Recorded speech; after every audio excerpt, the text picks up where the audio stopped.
Spot the French soldier. Yeah, Did you see him? the uniform is terrible. Like, I remembered watching a video about someone making fun of it because it's like it gives them no camouflage or cover whatsoever. You can see them from a mile away.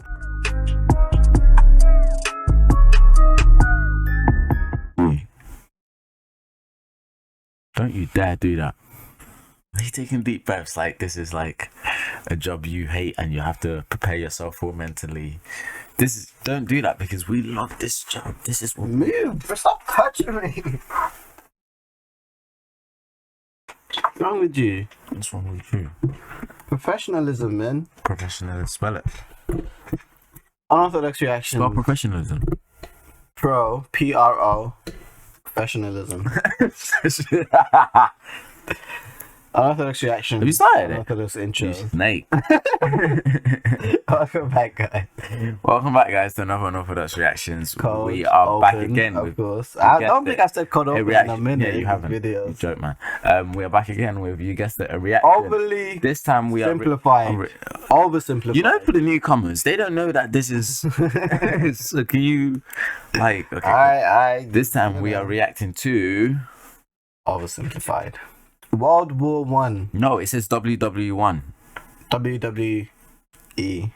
No, one. Oh, sorry. WW1 oversimplified brackets part 1.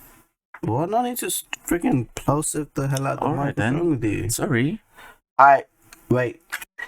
Without further ado, let's get right into it. The world of 1914, a time of modern technology, culture, and fashion.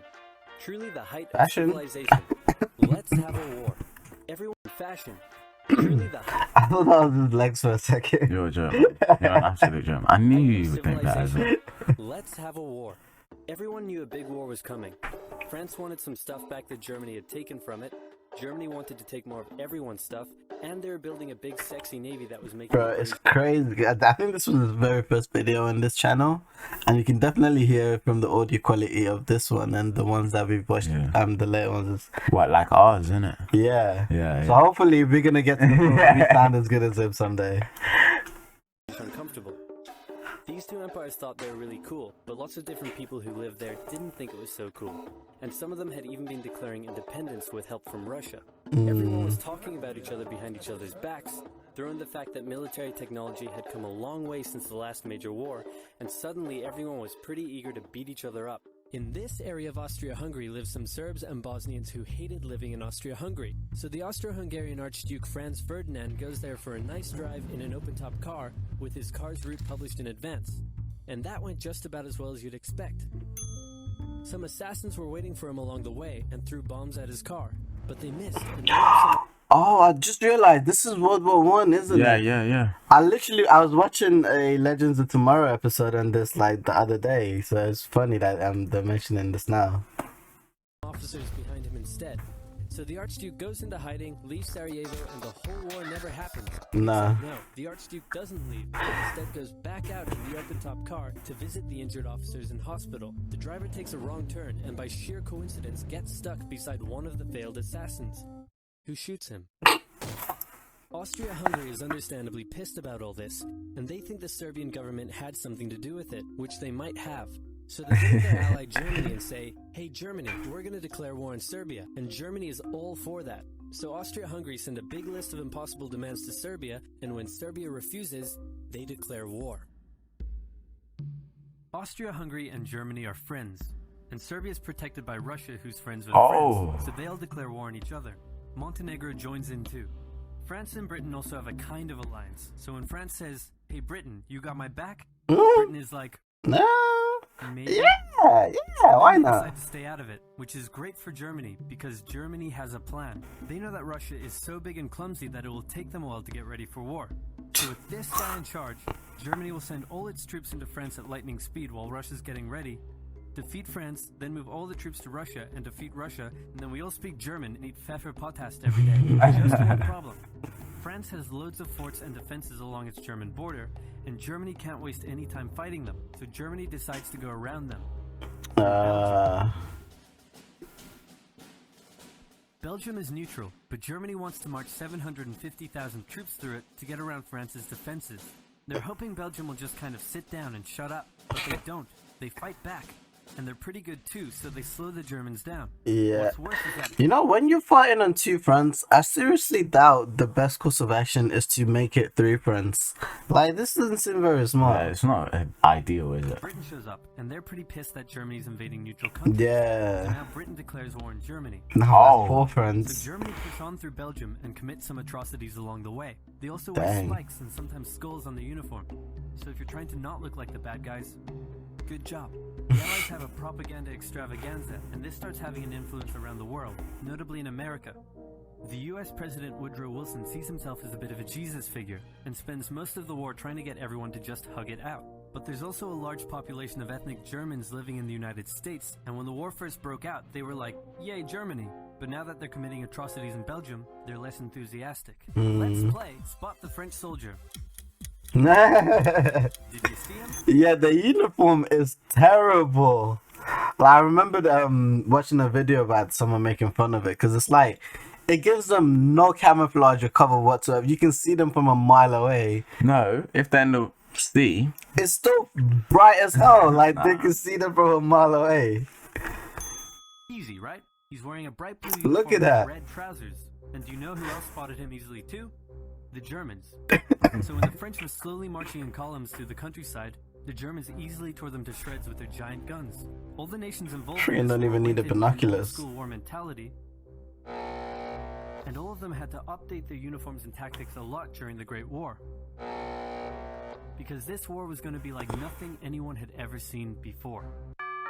Russia's ready for war, and way earlier than expected.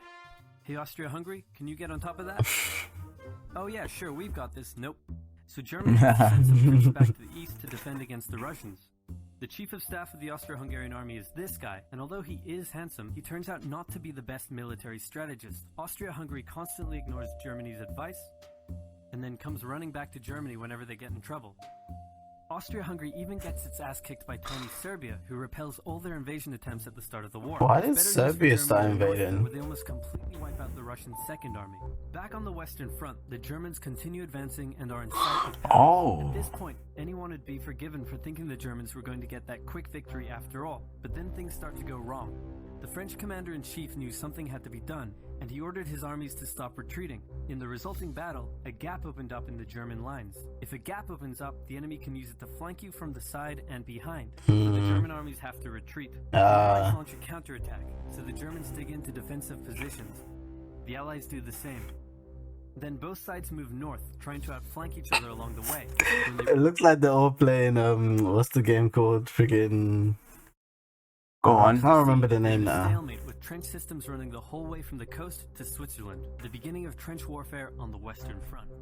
Here's how trench warfare works. Two opposing lines of trenches with no man's land in between. One side would pummel the other with hundreds of thousands of artillery shells, sometimes for days at a time. This had a huge psychological effect on the soldiers, Dang. leaving many shell-shocked. Then, the attacking troops would leave their trenches and rush across no man's land, a muddy wet mass of shell craters and barbed wire. The defending trench would unleash machine gun fire on the attackers, inflicting thousands of casualties. The attackers would send wave after wave until either they gave up or the opposing trench was fighting. Oh, God. There would be months of fighting and the deaths of thousands in order to gain a few Yeah. kilometers of land. Living in the trenches was hard work too. Corpses, mud that could swallow you whole, pools of poisonous water, Rats. rats, Yeah. disease, the smell. It's insane that millions of soldiers put up with these conditions, and commanders ordered them to do so for years. Yeah, that's that. That's that. Let's go straight into it. Part Part two. two. I can never do that, man. I can never go to war. I'd rather go to prison than go to Both war. sides That's not that's the fighting. ultimatum I don't want to I'm even. not fighting for no country. heard it here I first. mean, it depends. It depends how much like you believe in like the cause of the. It doesn't even have to be for the country. It could just be for like a cause, like a specific cause that you believe in. Maybe, but that's tough, man. War's tough. Definitely. stuck in a hard stalemate. They knew this I war respect wasn't those that going to do be it. about taking territory, but about simply wearing each other down. The Allies had plenty of men to expend from its overseas. Oh, look how But big the Russia British also is. started a Yeah, naval Russia's blockade, so massive. Germany couldn't import stuff. like food. Neither side really wanted a long grueling war though, so they both thought of ways to break the deadlock on the Western Front. Idea number 1, new frontiers. I didn't know how Germany was planning to invade all over Russia. Yeah, It was freaking that's massive. huge. When the war first broke out, Australia was quick to take German New Guinea. The Allies also quickly jumped on Germany's colonies in Africa, and particularly in West Africa, locals were enlisted as soldiers and carriers by both sides, leading to a tragic loss of life for the native Africans. Some new combatants entered So the they war. don't have any The Allies' imports. new friends were Italy and Japan. Japan was busy building itself an empire, so it was more than happy to take away German islands and colonies in East Asia. Italy actually had an alliance with Germany and Austria-Hungary before the war, but after some tense relations, and then the Allies promising to give them some of Austria-Hungary's stuff, they switched sides. Italy opened up a front in the mountains here, but like everyone else, they were stuck in stalemate for most of the war. The Central Powers' new friend was a struggling empire in the Middle East. The Ottomans... Oh, the Ottomans. The Ottoman were divided on whether to actually join the war or not, since they had been exhausted by the recent Balkan Wars. Some of the politicians who did want to join went off on their own and fired some shells at Russia. And then came back and said, "Whoops, we're at war now." The Ottoman entry into the British, since the Middle East was full of oil, and Britain wanted all of that oil. First, the Ottomans tried to attack Russia in the Caucasus Mountains, but they weren't prepared for the cold, and many of them froze to death. Then they crossed miles of desert to take the Suez Canal from the British, but that failed too. Then the Allies tried to take the Dardanelles at Gallipoli in a long and hard trench warfare campaign, but that also failed. The Ottomans blamed their initial losses on the ethnic Armenians living within Ottoman territory, and the resulting Armenian genocide led to the deaths of 1.5 million. Why? Then the Germans sent spies into Afghanistan to try to convince the Arab tribes there to rise up in jihad against the British and attack India. But that plan failed, partly because the spies got bored, brewed their own alcohol, and got drunk, which is a bad thing to do in Afghanistan. All these new frontiers hadn't done much to change the war. Aware that the Allies had more men and supplies than them, the Germans knew they had to do something to break the stalemate. Before the war, there was a big conference that set out the rules of modern warfare. No chemical weapons, no killing civilians. Basically, don't be jerks. The Germans held a meeting and decided to be jerks. Wow. Zeppelin air raids commenced over British cities. They also started attacking the Allied trenches with chlorine gas, and they used submarines to sink civilian ships. God. One such civilian ship was the Lusitania, which had 159 Americans on board when it was sunk, further swaying US opinion against the Germans. Not to be completely unfair to the Germans, the Allies also engaged in chemical warfare soon after, and they had been hiding anti-submarine weapons on their civilian ships, which let the Germans justify their attacks. Meanwhile, Austria-Hungary still had to deal with Serbia, so the Central Powers enlisted some help.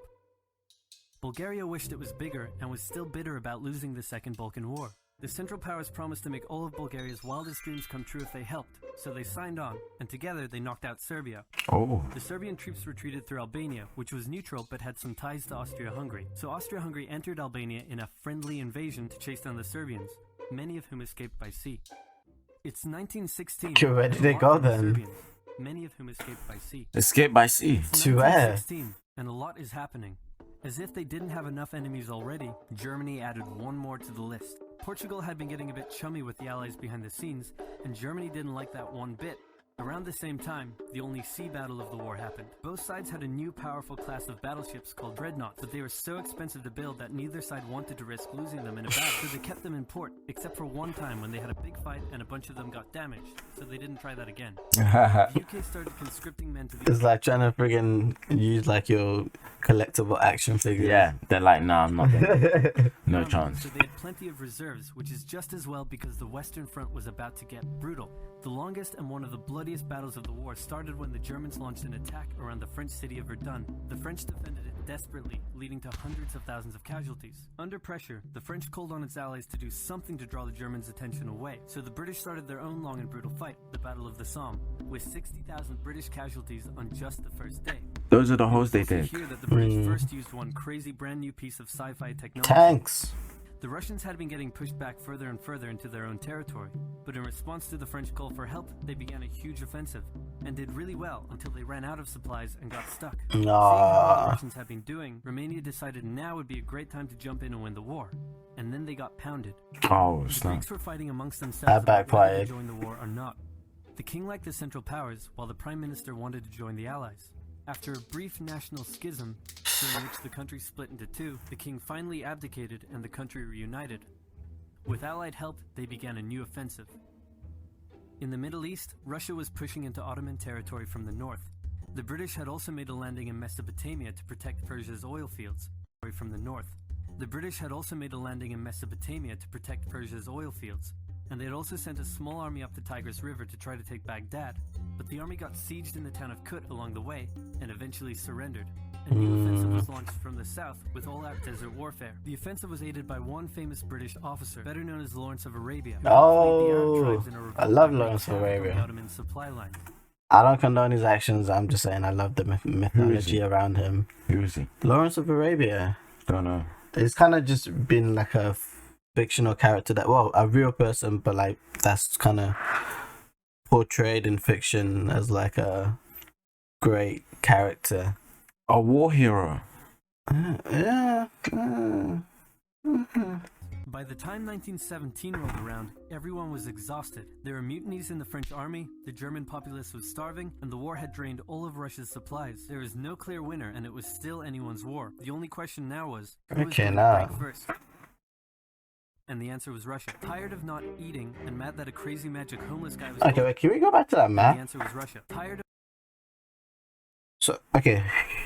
Whose land is this? Russia. Is it? Oh my god, Russia is massive. Yeah. Breaking out. Because I was going to say, okay, how did the Russians get into Ottoman? But yeah, their borders are just all over the place. That's all Russia. Not eating and mad that a crazy magic homeless Rasputin. I also love Rasputin. Again, don't condone his actions. I just love him in fiction and everything like that. I don't know. You know, you don't know Rasputin either. Do you even watch TV or movies? Yeah, I just don't know. Who is he? Rasputin, well, I've heard the name. The fiction is portrayed to be a wizard / master of magic, and he does terrible. He's basically a classic villain, just a movie villain. I don't know who he is. With riots and strikes, the riots turned into a full-scale revolution, and a new government overthrew the Tsar. Then a few months later, the Bolsheviks overthrew the new government, and they pulled Russia out of the war. This was great news for Germany, who now only had to focus on the Western Front. But there was still one problem. The pesky United States of America was looking increasingly like it was going to join the war. America had been selling supplies to the Allies throughout the war and was getting super rich off the back of it, meaning it was in fantastic shape and was dangerous to the Germans. So Germany sent a telegram to Mexico saying, wouldn't it be crazy cool if you guys attacked America? The British intercepted the message, showed it to the Americans, and that was the final straw. American troops began shipping out to Europe. This was terrible news for Germany, and they knew their only hope now was to force France and the UK to surrender before the fresh American troops arrived. It was now or never, so they started one final attack.